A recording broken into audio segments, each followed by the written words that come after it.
उनके 7 फेरों को 8 साल हो गए थे। उनकी खुशियों के आंगन में 7 साल की एक परी खिलखिलाती थी। लेकिन एक दिन खुशियों के इस घरौंदे में शक ने दबे पांव दस्तक दी। फिर क्या, मांग के सिंदूर को सुहाग से सितमगर बनने में देर नहीं लगी। जांजगीर जिले में हुई सनसनीखेज खूनी वारदात के बाद इस गुनाह पर पर्दा डालने की कोशिश भी बड़ी दिलचस्प है।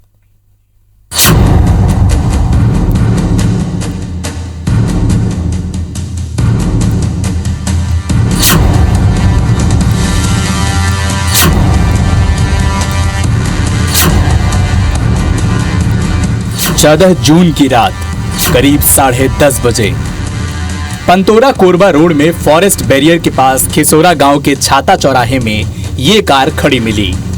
कार की को ड्राइविंग सीट में एक महिला की लाश थी, जिसका गला नायलॉन की रस्सी से सीट पर बंधा था।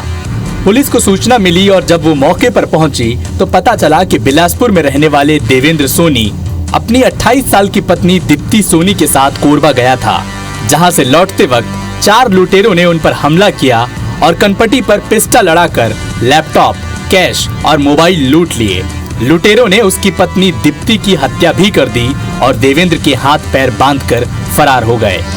प्रार्थी देवेंद्र सोनी के द्वारा कि उसके साथ कोरबा से बिलासपुर जाते हुए गाड़ी में वो जा रहा था और उसके साथ लूटपाट की घटना हुई है और घटना में उसकी पत्नी दीप्ति सोनी को भी जो अपराधी हैं उन लोगों ने रस्सी से गला घोंटकर उसकी हत्या कर दी है। प्रारंभ से ही जो प्रार्थी था देवेंद्र सोनी, उसकी जो बातें हैं वो घटनाक्रम के हिसाब से मैच नहीं हो रही थी।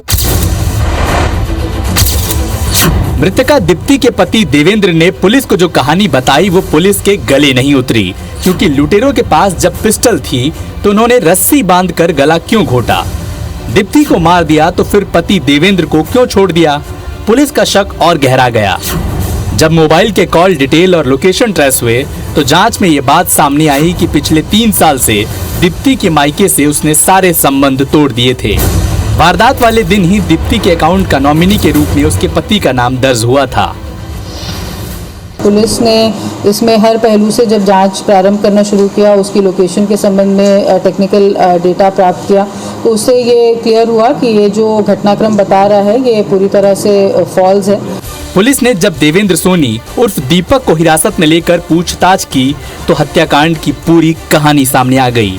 देवेंद्र और दीप्ति की शादी 8 साल पहले हुई थी। दोनों की 7 साल की बेटी भी है, लेकिन देवेंद्र अपनी पत्नी के चरित्र पर शक करता था। लिहाजा उसने अपने घर में काम करने वाले प्रदीप सोनी और उसकी पत्नी को साजिश में शामिल कर मर्डर का प्लान बनाया। प्रदीप सोनी और शालू मृतका के गले को दबाकर उसकी हत्या की गई। इसमें तीनों लोग ही सम्मिलित थे हत्या में। 3 आरोपियों को गिरफ्तार किया गया है और उनको रिमांड पर भेजा जाएगा। जो कथित जो लूट लैपटॉप और मोबाइल जिससे हुए थे वो भी आरोपी से बरामद कर लिए गए। हमसफर की जिंदगी सफर में ही खत्म कर देवेंद्र अपने शक की आग बुझाना चाहता था, लेकिन खूनी जुर्म के बाद गुनाहों पर पर्दा डालते हुए वो भूल गया था कि बस एक सुराग और जालिम खल्लास। राजकुमार साहू, IBC 24, जांजगीर।